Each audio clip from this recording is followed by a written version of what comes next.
Tiroda police station अंतर्गत येणाऱ्या काचेवानी बीटमधील रामाटोला आणि परिसरातील झुडपी जंगल परिसरात अवैध दारू व्यवसायांचा पूर आलाय। रामाटोला आणि परिसरातील झुडपी जंगल इथं काही दिवसांपासून चिल्लर आणि थोक हात भट्टीत वाढ झालेली आहे। रामटोला इथं चिल्लर विक्री आणि येथून काचेवानी बीटमधील अनेक गावात दारू सप्लाय करण्यात येते। या गैरकृत्यामुळे दारूबंदी केलेल्या गावात आणि परिसरात सामान्य नागरिकांना नाहक त्रास होतोय। त्यामुळे ग्राहक संघटनेकडून पोलीस विभागाकडे रितसर तक्रार सुद्धा करण्यात आली। या बातमीचा आढावा घेतलाय प्रतिनिधी प्रवीण शेंडे यांनी। जपानमध्ये आंतरराष्ट्रीय स्तरावर गाजलेला आणि 16 आंतरराष्ट्रीय चित्रपट महोत्सवांमध्ये पुरस्कार पटकावलेला ड्रॅगन हार्ट ॲडव्हेंचर्स बियॉन्ड दिस वर्ल्ड हा ॲनिमेशन चित्रपट आता हिंदी डबिंगमध्ये पाहता येणार आहे।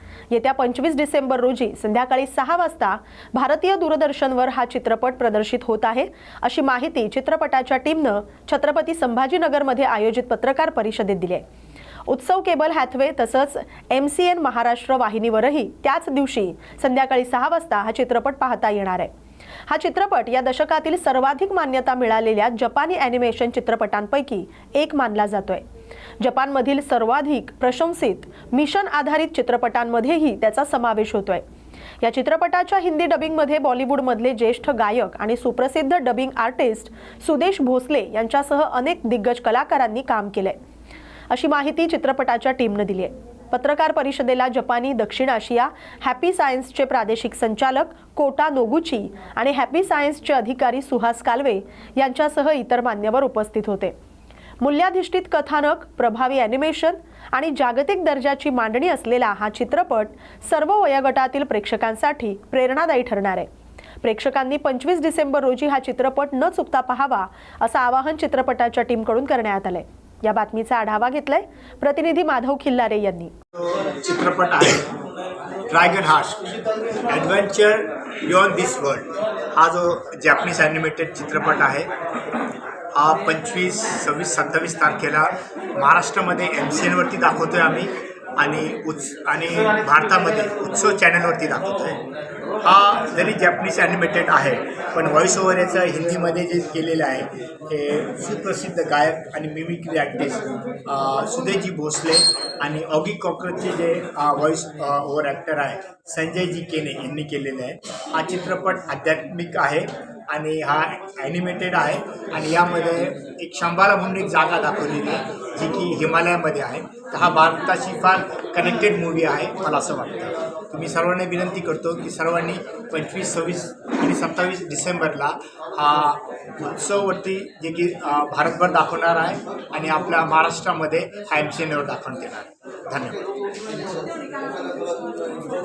20 तारखेला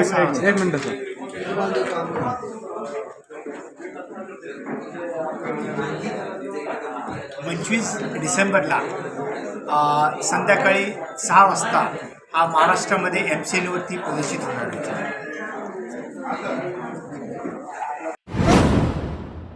महात्मा गांधींच्या नावानं सुरू असलेला आणि ग्रामीण कष्टकऱ्यांना रोजगाराची हमी देणारा मनरेगा कायदा हा कमकुवत करण्याचा प्रयत्न सुरू असल्याचा आरोप करत मनरेगा संघर्ष मोर्चाच्या वतीनं राष्ट्रपतींना निवेदन देण्यात आलंय। छत्रपती संभाजीनगर विभागीय आयुक्तांमार्फत हे निवेदन राष्ट्रपती भवन इथं पाठवण्यात आलंय। देशातील ग्रामीण कष्टकऱ्यांच्या दीर्घ संघर्षानंतर 2005 मध्ये महात्मा गांधी राष्ट्रीय ग्रामीण रोजगार हमी कायदा म्हणजेच मनरेगा लागू करण्यात आला। या कायद्यानुसार रोजगाराची मागणी केल्यानंतर 15 दिवसात काम देणं बंधनकारक होतं, अन्यथा बेरोजगार भत्ता देणं सरकारवर कायदेशीर बंधन होतं। मात्र 18 डिसेंबर रोजी लोकसभेत करण्यात आलेल्या बदलांमुळे रामजी या नावानं आणलेल्या नव्या कायद्यानं मनरेगाचे सर्व अधिकार काढून घेतल्याचा आरोप मनरेगा संघर्ष मोर्चानं केलाय। यामुळे वर्षातून किमान 150 दिवसांचा हक्काचा रोजगार संपुष्टात आलाय। निधीची जबाबदारी आधी 100% केंद्र सरकारवर होती, पण आता 60% केंद्र आणि 40% राज्य सरकारवर आहे। तसंच बेरोजगार भत्त्याची संपूर्ण जबाबदारी राज्य सरकारवर आहे। हा कायदा ग्रामीण कष्टकऱ्यांचा हक्क हिरावून घेणार आहे। ग्रामीण संघटनांशी चर्चा न करता असा अन्यायकारक कायदा मंजूर करू नये। रामजी कायदा लोकसभेत मंजूर झाला असला तरी राष्ट्रपतींच्या सहीशिवाय तो अंतिम होऊ शकत नाही, त्यामुळे राष्ट्रपतींनी या कायद्यावर सही करू नये अशी मागणी मनरेगा संघर्ष मोर्चाकडून करण्यात आली। या बातमीचा आढावा घेतलाय प्रतिनिधी माधव खिल्लारे यांनी।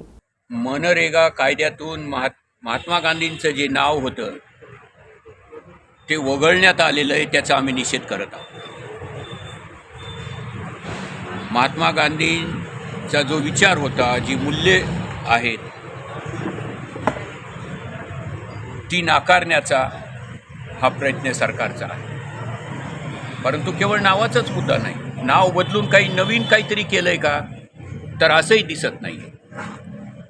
गेल्या 10-12 वर्षापासून आपण बघतोय, दरवर्षीच्या अर्थसंकल्पामध्ये मनगावरचा बजेट दिवसेंदिवस कमी कमी होत गेलेलं आहे.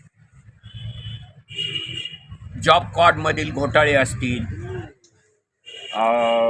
वेळेत त्याचं वेतन न मिळणं असेल, असे आणि कंत्राटदारामार्फत ही योजना राबवून ज्या मजुरांनी कामं केलेले नाहीत किंवा जी मयत माणसं आहेत त्यांच्या नावानं कोट्यवधी रुपये उकळून हा मनरेगामध्ये भ्रष्टाचार प्रचंड प्रमाणात वाढलेला होता, याच्यात दुमत नाही. आणि हा मनरेगा कायदा नेस्तानाबूत करण्याकडं, तो रद्द करण्याकडं सरकारची वाटचाल राहिलेली आहे गेल्या 10-12 वर्षापासून. आणि म्हणून आम्ही सर्वजण ग्रामीण कष्टकऱ्यामध्ये काम करणारे कार्यकर्ते, वेगवेगळ्या संघटना मागणी अशी करत होतो की तो मनरेगा कायद्यामध्ये काही तरतुदी करा, भ्रष्टाचार होणार नाही याची व्यवस्था करा, किमान 700 रुपये वेतन मिळेल याची व्यवस्था करा. कारण की पीस रेटवर दिलं जायचं, ते पीस रेट नको, किमान वेतन पाहिजे आम्हाला, ते किमान वेतन 700 रुपये द्या. आणि महाराष्ट्राप्रमाणे 365 दिवस काम देशभर मिळेल अशी काहीतरी तरतूद करा. अशा वेगवेगळ्या मागण्या आम्ही करत होतो. म्हणजे त्याच्या दुरुस्तीला आमचा विरोधच नव्हता. परंतु तुम्ही पूर्णपणे तो कायदाच रिप्लेस करून महात्मा गांधींच्या नावाने असणारा तो कायदा, त्याच्यातलं महात्मा गांधींचं नाव गाळून आणि नव्यानं काहीतरी विकसित भारत रोजगार योजना आणि आजीविका असं म्हणून तुम्ही जे व्हीजी ओढून ताणून जे राम तिथं आणलेलं आहे, व्हीजी रामजी, हे अत्यंत चुकीचं आहे. 125 दिवसाचं काम तुम्ही देताय ते बरोबर आहे, परंतु मनरेगा कायद्यामध्ये 100 दिवसाची तरतूद असतानाही कधीही सरकारनं 100 दिवसाचं काम दिलेलं नाही आहे. 50 किंवा 52 किंवा 53 दिवसाचं काम ऑन अँड ॲव्हरेज मिळालं आहे. फक्त कोविडच्या काळात ते 100 दिवसाचं मिळालेलं होतं आणि त्याच्यामुळं काहीही नवीन ह्याच्यात नाही आहे. मनरेगा कायदा सांगत होता की तुम्ही आज काम पाहिजे तुम्हाला 4 नंबरचा फॉर्म भरून द्या. 4 नंबरचा फॉर्म भरून दिला की तुम्हाला लगेच काम देण्यात येईल. नाही काम दिलं की 15 दिवसात तुम्हाला बेरोजगार भत्ता मिळेल, ही तरतूद तरी होती. आता तो अधिकारच राहिलेला नाही आहे आणि म्हणून तो अधिकार हिणावला गेलेला आहे आणि ही मोठी गंभीर बाब आहे. हा केवळ एकट्या दुकट्या पक्ष संघटनेचा मुद्दा नाही. जसे लाखो शेतकरी दिल्लीच्या सहाय सीमावर बसून त्यांनी 3 कायदे रद्द करायला लावले होते, शेतकरी विरोधी कायदे, तसं हा कायदा मंजूर जरी झाला तरीही एकजूट, ग्रामीण कष्टकऱ्यात काम करणाऱ्या संघटनांची एकजूट, पक्षांची एकजूट निश्चितपणे वाढत राहील. देशभर आंदोलन सुरू झालेलं आहे. पुन्हा दिल्लीकडे कूच करण्याची वेळ आलेली आहे. निश्चितपणे ते देखील होईल. सर्व संघटना एकजुटीनं विचार करतील, त्यांचा प्लॅटफॉर्म होईल. आज मनरेगा संघर्ष समितीच्या वतीनं होतं आहे, डाव्या पक्ष संघटनांच्या वतीनं 22 तारखेला देशभरचा कॉल आहे. देशभर हे आंदोलन होणारच आहे. संयुक्त किसान मोर्चानं 500 शेतकऱ्यांच्या संघटनानं याला पाठिंबा दिलेला आहे. तर हे आंदोलन निश्चितपणे वाढत जाईल. आम्ही आवाहन करत आहोत राष्ट्रपतींना की त्यांनी हे बिल जेव्हा येईल त्यांच्याकडं, त्याचं कायद्यात रूपांतर न होण्यासाठी त्यांनी त्याच्यावर स्वाक्षरी करू नये आणि राज्यसभेच्या खासदारांनाही त्यांनी हे सर्व बाबी लक्षात घेऊन त्यास मंजुरी देऊ नये, अशा प्रकारचं आव्हान आम्ही करत आहोत. सर, जिल्ह्यामध्ये मनरेगा स्कीममध्ये आता आमच्या साथीने सांगितल्याप्रमाणे की तिकडे बेरोजगार भत्ता जरूर देण्यात येईल, पण काम दिलं जात नव्हतं. इथं काम दिलं जात होतं मागितल्याबरोबर. कामाचा अधिकार होता. स्वतःच्या कमाईनं, स्वतःच्या कष्टानं आम्ही तुमच्या उपकाराच्या ओझ्याखाली राहू इच्छित नाहीत. आम्ही आमचं कष्ट देऊ आणि त्या बदल्यात मोबदला मिळेल. फक्त तो मोबदला वाढून द्यावा असं आमचं म्हणणं आहे. तुम्ही एकीकडे 80 कोटी जनतेला फुकट धान्य वाटताय म्हणतात आणि दुसरीकडे डांगोरे पिटतात. जगातील 4थ्या क्रमांकाची आमची अर्थसत्ता राहील म्हणून तुम्ही सरळ सरळ मनानं त्या 80 कोटी लोकांची क्षमता नाही आहे, स्वतःहून त्याला रोजगार नाही आहे आणि म्हणून त्याला तुम्ही फुकट धान्य देताय. म्हणजे हे तुमचं अपयश आहे आणि अशा परिस्थितीत ती रोजगार हमी योजना, रोजगार कायदा भासणात गुंडाळणं ही गंभीर बाब आहे असं मला दारूच्या नशेत अतिवेग आणि बेदरकारपणे वाहन चालवणाऱ्या दुचाकीस्वाराच्या धडकेत गंभीर जखमी झालेले निर्भीड पत्रकार आणि सामाजिक कार्यकर्ते गणपत तावाडे यांचा काही दिवसांपूर्वीच मृत्यू झाला। या घटनेमुळे संपूर्ण आलापल्ली परिसरात शोककळा पसरले। त्यांच्या उपचारादरम्यान खूप खर्च झाल्यानं मुख्यमंत्री सहाय्यता निधीतून 20 लाख रुपयांची आर्थिक मदत मंजूर करावी, कुटुंबातील एका सदस्यास शासकीय नोकरी देण्यात यावी, दारूच्या नशेत वाहन चालवणाऱ्या संबंधित आरोपीवर कठोरात कठोर कारवाई करावी अशा मागण्या करण्यात आल्यात। निधनाच्या दिवशीच पोलीस उपअधीक्षक कार्यालयात या मागण्यांचं निवेदन सादर करण्यात आले। त्यानंतर दुसऱ्या दिवशी म्हणजे 19 डिसेंबर रोजी संपूर्ण आलापल्ली गावात चक्काजाम आंदोलन करण्यात आले। पार्थिव आलापल्ली इथं आणताच नागरिकांचा संताप उफाळून आलाय। न्याय मिळेपर्यंत पार्थिव न उचलण्याचा निर्धार करत आंदोलनकर्त्यांनी मुख्य चौकात ठिय्या आंदोलन सुरू केलं। या आंदोलनात गणपत तावाडे यांच्या पत्नी स्वतः सहभागी होऊन ठिय्या आंदोलनात बसल्या होत्या। न्याय मिळाल्याशिवाय आंदोलन मागे घेतलं जाणार नाही अशी ठाम भूमिका आंदोलनकर्त्यांनी घेतली आहे। आंदोलनस्थळी पोलीस निरीक्षक अहेरी आणि पोलीस उपअधीक्षक यांनी प्रत्यक्ष भेट देऊन आंदोलकांशी चर्चा केली। त्यांनी लेखी आश्वासन दिल्यानंतर आंदोलनास तात्पुरता विराम देण्यात आलाय। या बातमीचा आढावा घेतलाय प्रतिनिधी राज अनिल पोचमपल्लीवार यांनी। माझा परिचय मी रमेश मडावी।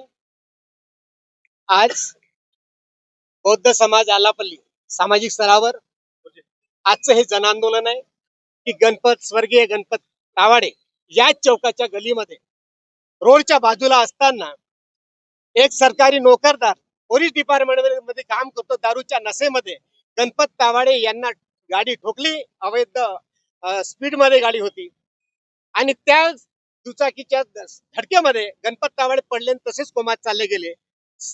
9 तारखेला घटना घडली आणि कालच्या डेट मध्ये ते एम्स हॉस्पिटल ऑपरेशन चंद्रपूरचा मेहर हॉस्पिटल मध्ये झाला, त्याच्यातून ते कोमात गेले। त्याच्यानंतर त्यांना रेफर नागपूरच्या एम्स हॉस्पिटल मध्ये नेले आणि काल 3:30 वाजता पहाटे त्यांचं निधन झालं।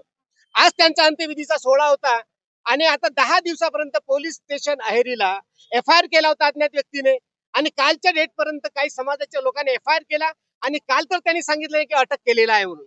आज आता आंदोलनामध्ये येऊन तिथल्या ठाणेदारांनी सांगितलं की आम्ही अटक केलं। चल, त्यांनी अटक केली इथपर्यंत ठीक आहे, पण काय पोलीस डिपार्टमेंट आणि महाराष्ट्राचं सरकार पोलिसांना अशा प्रकारच्या गाड्या चालवायची ट्रेनिंग देते का? हा माझा प्रश्न मुख्यमंत्र्याला आहे। माननीय देवेंद्र फडणवीस यांनी भूमिका स्पष्ट करावी की या राज्यातल्या पोलिसांना असं दारूच्या नशेत गाड्या चालवून मारायचं परवानगी आहे का? ही भूमिका त्यांनी स्पष्ट करावी। या जिल्ह्याचे पालकमंत्री आहेत आणि पालकमंत्र्याच्या जिल्ह्यामध्ये जर असं जर दारूच्या नशेत पोलीसवाले जनतेवर गाड्या चालवून जर मारल्या जात असेल तर तुम्ही ह्या महाराष्ट्र पुरोगामी महाराष्ट्र कलंकात, मग अशी जर घटना घडत असतील तर मुख्यमंत्री राजीनामा द्यायला पाहिजेत की तुम्हाला ऍडमिनिस्ट्रेशन चालता येत नाही। तुम्ही या जिल्ह्याचे पालकमंत्री आहात, तुम्ही गृहमंत्री आहात, राज्याचे मुख्यमंत्री आहात आणि जर असा प्रकार जर या जिल्ह्यात घडत असेल काय अर्थ आहे? आमच्या डिमांड आहेत की या घटनेमध्ये ज्या पीडित परिवार डेथ झाला त्याच्या कुटुंबाला 20 लाख रुपयाची आर्थिक मदत मुख्यमंत्री फंडातून देण्यात यावी आणि त्याच्या मुलाला सरकारी नोकरीची एक संधी द्यावी। याचं एग्रीमेंट एक तर प्रशासनाने द्यावं नाही तर मुख्यमंत्र्यांनी द्यावं। जर दिलं नाही हे आंदोलन चालत राहील, एवढं माझं मत आहे। शासनाने त्याची दखल घ्यावी आणि हा प्रश्न सोडवावा, तर आम्ही पुढील अंत्यविधीचा कार्यक्रम करू, नाही तर डेड बॉडी परत आम्ही इथं आणू आणि जोपर्यंत सरकार न्याय देत नाही तोपर्यंत आमचं निरंतर आंदोलन चालू राहील। धन्यवाद। जय भीम, नमो बुद्धाय। जागेवर माझा माणूस मेला, त्याला अटक केले नाही आतापर्यंत आणि माझ्या कुटुंबाचा करता असल्यामुळे मला त्याचा आर्थिक मदत मला किती लाखोंचं कर्ज झाला, 5 लाख रुपये कर्ज झाले, ते भरपाई मला भेटली पाहिजे। त्याला अटक केली पाहिजे। माझ्या कुटुंबाला एक काही नाही काहीतरी, माझ्या मुलासाठी काहीतरी एक आर्थिक माझे कामानिमित्त काही एक काम मिळाला पाहिजे। माझ्या कुटुंबाचा हे करता मानून गेल्यामुळे मी निराधार झाले। मी निराधार होऊन खाली आहे, मी काही काम करत नाही। मला सगळे न्याय मिळाले पाहिजे, त्याला अटक झाली पाहिजे, सगळे माझे न्याय दूर झाले पाहिजे, एवढीच माझी पोलीस मुख्यमंत्री काय हो कसं काय हो, मला सहायता निधी 20 लाख मला मिळाली पाहिजे। सगळे मला सगळे मुलीला किंवा मुली डिपार्टमेंट कुठेही देव माझ्या मुलाला एक नोकरी झाली पाहिजे एवढी माझी विनंती आहे. हे भगवान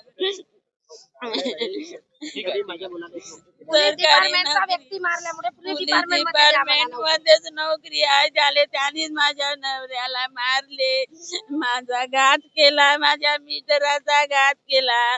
मला न्याय मिळाला पाहिजे. माझ्या मुलाला एक सरकारी ड्युटी भेटली पाहिजे. माझी निराधार, माझ्या घरी एवढा मोठा कुटुंब आहे. मोठा राज्यातील राजकीय हालचालींना वेग आला असताना भाजप नेते तथा मंत्री अतुल सावे यांनी विविध उमेदवारांची प्रत्यक्ष भेट घेऊन मुलाखती घेतल्या. येणाऱ्या निवडणुकांच्या पार्श्वभूमीवर ही मुलाखत प्रक्रिया महत्त्वाची मानली जाते. यावेळी अतुल सावे यांनी उमेदवारांचा पक्षातील अनुभव, जनतेशी असलेला संपर्क, विकास कामांचा आढावा तसंच स्थानिक प्रश्नांवरील भूमिका याबाबत सविस्तर चर्चा केली.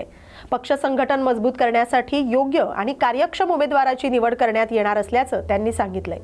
या बातमीचा आढावा घेतलाय प्रतिनिधी प्रवीण खरात यांनी. केलं तर लोकांचं आपल्याबद्दल मत चांगलं होईल. मंदिर वगैरे केले ड्रेनेज, पाणी, लाईट हे काम आले. आपण काहीतरी मी तुम्हाला आता भाजी मंडीचं काय होतं की इकडे सगळे रस्त्यावर बसायचे, आपण भाजी मंडी सांगितली लोक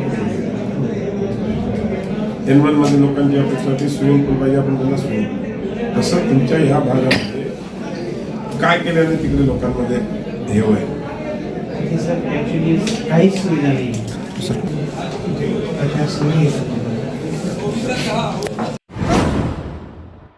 आगामी महापालिका निवडणुकीच्या पार्श्वभूमीवर माजी खासदार हर्षवर्धन जाधव पुन्हा एकदा राजकीय मैदानात सक्रिय झालेत. हर्षवर्धन जाधव यांच्या नेतृत्वाखाली स्थापन करण्यात आलेल्या रायबान जाधव विकास मंचकडून मनपा निवडणुकीत उमेदवार उभे करण्यात येणार आहेत. या संदर्भात बोलताना हर्षवर्धन जाधव यांनी सांगितले की शहरातील मूलभूत प्रश्न, पाणी पुरवठा, रस्ते, स्वच्छता आणि तरुणांचे प्रश्न यावर लक्ष केंद्रित करून विकासाभिमुख उमेदवार मैदानात उतरवले जातील. सामान्य नागरिकांच्या प्रश्नांसाठी लढणारे आणि स्वच्छ प्रतिमेचे उमेदवार देण्याचा विकास मंचचा प्रयत्न राहणार असल्याचं त्यांनी स्पष्ट केलंय. रायबान जाधव विकास मंचच्या या निर्णयामुळे स्थानिक राजकारणात नव्या हालचालींना वेग आलाय. इतर राजकीय पक्षांच्या रणनीतीकडेही लक्ष लागले. येत्या काही दिवसात उमेदवारांची यादी जाहीर होण्याची शक्यता आहे. या बातमीचा आढावा घेतलाय प्रतिनिधी प्रवीण खरात यांनी. हे शिक्षण कोणाला दिलंय? पुढच्या पिढीला. राजकीय जाऊ द्या, आता कॉन्स्टेबल पण जर व्हायचं असेल ना, ही जी पोलीस भरतीसाठी जी पोरं तयारी करतात त्यांना खाजगीत विचारून बघा की तुम्हाला पोलीस का व्हायचंय? देशसेवेसाठी नाही व्हायचं. पोलीस झालो की मला हायवा ही रेतीची लगे अर्टिगा नाही तर क्रेटा, घर एकदम डिस्को बायको, ब्युटी पार्लर. इथे हिट केलंय, भारताला इथे हिट केलंय. लोकांच्या प्रवृत्तीमध्ये वाईटपणा आणलाय की हे उलट चाललं तरच सुलट होतं, पण ते तसं नाहीये. सुलट चाललं तरच सुलट होतं. दादा तुम्हाला जर भाजप, काँग्रेस, सेना किंवा कोणाचा प्रस्ताव जर आला युती करा किंवा मर्ज व्हा त्याच्यामध्ये, तर तुम्ही विचार कराल का? माझं म्हणणं असं आहे की हे राजकारणासाठी मी करतच नाहीये, हे राष्ट्रकारणासाठी करतोय. ज्यांना ज्यांना राष्ट्रकारण करायचंय त्यांना माझे मुद्दे तुम्ही पोचवून द्या की हा असं म्हणतोय, बरं हा काही नवीन म्हणतोय का? काही सगळ्या गोष्टी तो कायदेशीरच बोलतोय. फक्त ज्या कायद्याची अंमलबजावणी करत नाही तुम्ही, त्याची अंमलबजावणी करणं हेच म्हणतो. नवीन काय म्हणतोय? हर्षवर्धनच्या प्रेस कॉन्फरन्स मध्ये जे जे मुद्दे आहेत ते बेकायदेशीर असल्याचं एखाद्याने दाखवावं. नाहीये, मग ते बेकायदेशीर नाहीये तर अनुपालन करण्याच्या संदर्भामध्ये एकत्रीकरण यायला काय अडचण आहे? माझं उलट म्हणणं आहे की सगळ्यांनी बिनविरोध करावी महानगरपालिका छत्रपती संभाजीनगरची. कशाला वाद करत बसताय आणि कसल्या निवडणुका खेळताय त्या? त्याच्यापेक्षा सगळे एकत्र या, संघटन तयार करा, राष्ट्रकारणासाठी उभे राहा. काय अडचण काय? कशाबद्दलचं ते सगळं चाललंय उभं आपलं करू नका. मी तर प्रस्ताव देतो माझ्याकडनं, बिनविरोध छत्रपती संभाजीनगरची महानगरपालिका काढा आणि या महानगरपालिकेचं उत्पन्न कसं वाढेल, सरकारचं. अरे महाराष्ट्र सरकार बिनविरोध काढा, केंद्र सरकार बिनविरोध करा, नका करू भांडण. काही उरलं नाही तिथं ढेकळं. परत सांगतो, अरे ज्याची परमनंट मिलिटरी नाहीये, जो देश ज्याच्या लाल किल्ल्याच्या समोर ब्लास्ट होत आहेत, सगळं त्या देशाचं पंतप्रधान काय दिवे लावणार तुम्ही? जोपर्यंत तुमच्याकडे परमनंट मिलिटरी येत नाही, जोपर्यंत तुमच्या मुलांचं शिक्षणाची व्यवस्था होत नाही, जर तुमच्याकडे तुमच्याकडे काही उरलेलं नाही बॉस. तो डोनाल्ड ट्रम्प जे म्हणतोय ते खरं म्हणतोय, काही नाही म्हणतोय. इंडियन इकॉनॉमी डेट झाली म्हणतोय. खरी गोष्ट डेडच आहे, 200% डेड आहे, दिवाळखोर आहे. राज्य शासन दिवाळखोर, केंद्र शासन दिवाळखोर. मी नाही, पुस्तक आहे, बसा समोर चर्चा करा. पण दिवाळखोर वस्तुमागाची पाठवायची कॉम्पिटिशन झाली इथे. कॉर्पोरेशनची सत्ता तुमच्या हातात आल्यास ही मिस्टेकली घडी तुम्ही बसवणार. प्रश्नच नाही, निर्विवादपणे ती बसणारच आहे. बरं मी बसवणार का? नाही, तेच कायदे बसवणार जे तुम्हाला मी सांगितले. पहिले मोस्ट इम्पॉर्टंट 5 कामं कोणते करा? सांगितलं मी तुम्हाला की जे काही तुमचे घर आता कायदेशीर किंवा बेकायदेशीर यांना तोडण्याच्या संदर्भातली जी कारवाई आहे ती कायद्याच्या तरतुदीच्या नुसार करावी लागेल. ते पहिलं काम. दुसरं काम, जे काही जमिनी भाडेतत्वावरती देऊ शकते महानगरपालिका पण दिले जात नाही, ती जमीन सरकारच्या नियमानुसार भाडेतत्वावर देण्याच्या संदर्भातली कारवाई, ज्याच्यात पैसे येतील. क्रमांक 3, ज्यांची घरं ऑलरेडी तुटलेली आहेत त्यांना cash Maharashtra land revenue act कलम 301, 300 याप्रमाणे देण्यात येईल. 4, ज्याही वॉर्डांमध्ये शैक्षणिक व्यवस्था नाहीये, वैद्यकीय व्यवस्था नाहीये, त्या शैक्षणिक आणि वैद्यकीय व्यवस्था नगरपालिकेच्या माध्यमातून पुरवण्याच्या संदर्भातली कारवाई करण्यात येईल. पाचवा महत्वाचा मुद्दा, जे काही नागरी सुविधा आहेत, ज्या नागरी सुविधा आपण देऊ शकलेलो नाहीये कायद्याच्या तरतुदीच्या नुसार सुद्धा, ज्याच्यामध्ये पाणी पुरवठा आहे, ज्याच्यामध्ये कचरा व्यवस्थापन, याच्यामध्ये अनेक गोष्टी आहेत, त्या सगळ्या देण्यात येतील. आणि 6वा महत्वाचा मुद्दा की कर वसुली तोपर्यंत होणार नाही जोपर्यंत आम्ही सर्व्हिसेस देणार. तो पण महाराष्ट्र महानगरपालिका अधिनियम ऍक्ट मधली ती तरतूद आहे. याच्यातल्या कुठल्याही गोष्टी हवेत गोळीबार नाहीये, या ऑलरेडी उपलब्ध आहेत कायद्याच्या तरतुदीच्या अनुषंगाने, पण त्याची अंमलबजावणी होत नाही. आणि हे सगळं करण्याच्या दृष्टिकोनातून हे करावं लागतं. शेवटचा प्रश्न दादा, प्रशासकांची चौकशी करायला लावसाल का? 2-3 प्रशासक जे आहेत सध्या हिटलिस्टवर आहेत, ते हिशोबात द्यायला. मी तर म्हणतो अख्खा देशच हिटलिस्टवर आहे. कुठला प्रशासक येऊन बसलाय? तो कुठून शिकलाय? तो हे चाळे कुठून शिकलाय? कोड का असत नाही? अहो कोड का असत नाही? मी म्हणतो 10 रुपयाची नोट जाता जाता पडलेली जर तुम्हाला आम्हाला दिसली तर आपल्याला पण वाटतं ती घेऊन खिशात टाकावी, पुन्हा राम करून पुढे चालावं. इथे गोंधळ आहे. Problem is not with the person, it is with the school of thought to which he belongs. School of thought काय शिकवलं? What is the school of thought? फुकटचे पैसे. मग कसे? हिंदू मुस्लिम करून, हिंदू बौद्ध करून, मराठा ओबीसी करून, काय वाटते ते करावं लागलं तर करून. फुकटचे पैसे. आणि फुकटचे पैसे ते नसतात, कारण पैसे फुकट मिळतच नाही. ते कोणाचे तरी असतात, पण ते कोणाचे आहेत हे कळत नाही, म्हणून फुकटचे वाटतात. EMIM ला आव्हान समजतं का? त्या सगळ्या प्रवृत्तींना आव्हान समजतो जे या देशाच्या मुळावरती उठले. हा देश दिवाळखोर झाल्याच्या नंतर सुद्धा ज्यांना हिंदू मुसलमान करायचंय आणि अर्थकारणाच्या बाबतीत बोलायचं नाहीये, दुरुस्ती करण्याच्या संदर्भातलं त्यांचं ब्लूप्रिंट काय आहे हे त्यांना सांगायचंच नाहीये, त्या सगळ्या प्रवृत्तींच्या विरोधात आहेच मी. आणि आव्हानाचा काय संबंध आला? मी पुन्हा तुम्हाला सांगतोय, हा देश आपला आहे सगळ्यांचा. आपण नाही दुरुस्त करणार तर काय चायना येऊन दुरुस्त करणार? कसली एमआयएम, कसले काँग्रेस येऊन बसलाय तुम्ही? संपर्क कार्यालय कुठे आणि कधी होणार? लवकरच कळू, भगवंताची जशी इच्छा. उमेदवारांना आपल्याकडनं काय काय भेटेल जे जर तुम्हाला? एक लाडू, एक पेढा, एक क्रीम रोल. कन्नड तालुक्यातील सारोळा येथे ग्रामपंचायतीच्या वतीनं ग्रामीण भागातील महिलांचे आरोग्य तपासणी शिबिर आयोजित करण्यात आलं होतं. मुख्यमंत्री समृद्ध पंचायत राज अभियानांतर्गत सरपंच सविता जंगले यांच्या अध्यक्षतेखाली हे शिबिर पार पडलं. या शिबिरात सारोळा येथील 10 ते 40 वर्ष वयोगटातील महिलांनी उत्स्फूर्त सहभाग घेतला. अनिमिया, उच्च रक्तदाब, मधुमेह, रक्तगट तपासणी आणि महिलांची आरोग्य तपासणी करून सर्वच महिलांना नाचनवेलचं प्राथमिक आरोग्य केंद्र आणि सारोळा आरोग्य उपकेंद्र यांच्यातर्फे औषध आणि गोळ्यांचं वाटप करण्यात आलं. सारोळा येथील 135 महिलांना या आरोग्य शिबिराचा लाभ होणार आहे. सारोळा हे गाव अनिमिया मुक्त होणार आहे असं डॉक्टर श्रीकांत सावंत यांनी मार्गदर्शन करताना सांगितलं. या आरोग्य शिबिरासाठी नाचनवेलच्या प्राथमिक आरोग्य केंद्राचे डॉक्टर श्रीकांत सावंत, आरोग्य सेवक SJ डहाके, आरोग्य सेविका JB काळे आणि इतर कर्मचारी हजर होते. सारोळा ग्रामपंचायत अधिकारी अशोक काळे यांनी प्राथमिक आरोग्य केंद्राचे डॉक्टर श्रीकांत सावंत आणि त्यांच्या सर्व टीमचे आणि सारोळा आरोग्य उपकेंद्राच्या सर्व टीमचे ग्रामपंचायतीच्या वतीनं आभार मानलेत. या बातमीचा आढावा घेतलाय प्रतिनिधी देविदास थोरात यांनी. अकोला रेल्वे पोलिसांनी अंमली पदार्थ तस्करी विरोधात मोठी कारवाई करत 2,40,000 रुपये किमतीचा 16 किलो 417 ग्रॅम गांजा जप्त केलाय। या प्रकरणी एक पुरुष आणि एक महिला आरोपी अटकेत असून रेल्वे मार्गावर सुरू असलेल्या गांजा तस्करीचा प्रकार उघडकीस आलाय। मिळालेल्या गुप्त माहितीच्या आधारे गांधीधाम स्पेशल एक्सप्रेसच्या A1 कोचमध्ये अकोला रेल्वे स्टेशनच्या प्लॅटफॉर्म क्रमांक 1 वर छापा टाकण्यात आला। तपासणी दरम्यान संशयितांच्या ताब्यातील बॅगमध्ये खाकी रंगाच्या सेलोटेपने बांधलेले 8 बंडल आढळून आले।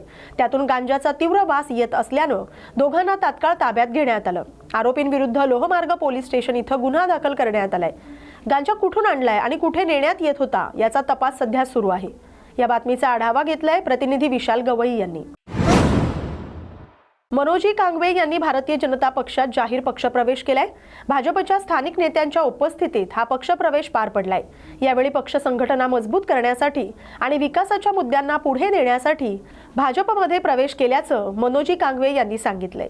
भाजप नेतृत्वाने त्यांच्या पक्षात स्वागत करत आगामी काळात त्यांच्या अनुभवाचा पक्षाला निश्चितच लाभ होईल असा विश्वास व्यक्त केलाय। या पक्षप्रवेशामुळे स्थानिक राजकारणात नव्या घडामोडींना वेग आलाय। या बातमीचा आढावा घेतलाय प्रतिनिधी प्रवीण खरात यांनी।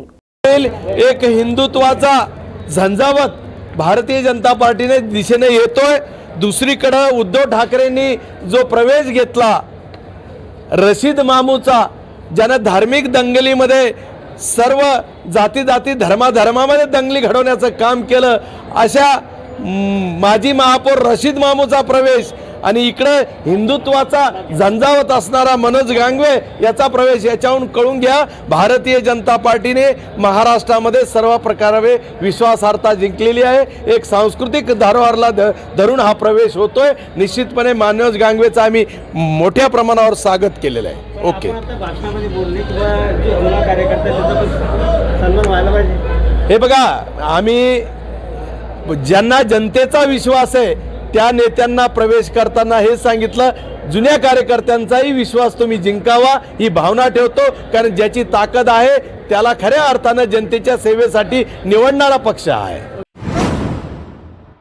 संत गाडगेबाबा यांच्या पुण्यतिथीचं औचित्य साधून दुर्गा इंग्लिश प्रायमरी स्कूलकडून बालविवाह मुक्त अभियान जनजागृती रॅली काढण्यात आली। तिवसा येथील दुर्गा इंग्लिश प्रायमरी स्कूलच्या म्हस्के भवनात स्वर्गीय रामभाऊ टेबल ट्रस्ट द्वारा सर्वप्रथम शहीद अण्णासाहेब राऊत यांच्या प्रतिमेचं पूजन आणि माल्यार्पण करण्यात आलं। जिल्हाधिकाऱ्यांनी दिलेल्या माहितीनुसार गावातून बालविवाह निर्बंध ठेवण्यासाठी विद्यार्थ्यांद्वारा गावातून जनजागृती रॅली काढण्यात आली। ठिकठिकाणी यावर माहिती देण्यात आली। मुलीचे वय 18 वर्ष आणि मुलाचं वय 21 वर्ष झाल्याशिवाय कोणीही त्यांचा विवाह करू नये, त्यामुळे स्त्रियांना आरोग्याचा धोका निर्माण होण्याची शक्यता असते।